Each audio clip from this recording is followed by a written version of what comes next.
At for today's video mga bossing ko, another vlog, another customer na naman na nagpapa-repair. So ang problema nga ng e-bike ni customer, palitin na yung pinaka ball joint niya. Set na nga natin pinalitan yan dahil nga talagang lumalagotok at mahirap na siyang ipihit. Sa mga naghahanap nga o nahihirapan maghanap ng pyesa na ganito, available nga yan mga bossing ko dito sa Red Kingdom Electric Bike. Yan nga pala yung pinalitan natin, yung 4 wheels ni customer, set na natin pinalitan yan.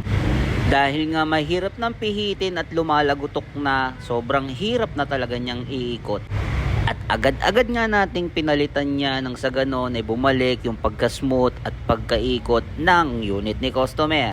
Marami nga talagang pyesa, napakahirap hanapin at mahirap mag-avail. Kung dito sa Red Kingdom Electric Bike, all parts nga available yan. Just in case man na maubos yung stocks, pwede naman natin i-order yan. 1 to 3 days nga lang bago natin dumating yung order natin.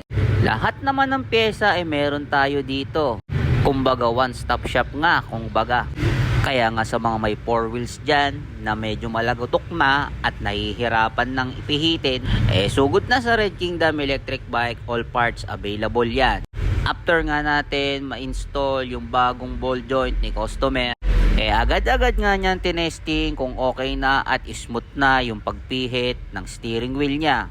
Kaya naman sa mga may 4 wheels dyan at hirap kayo maghanap ng pyesa, dito lang yan sa Red Kingdom Electric Bike.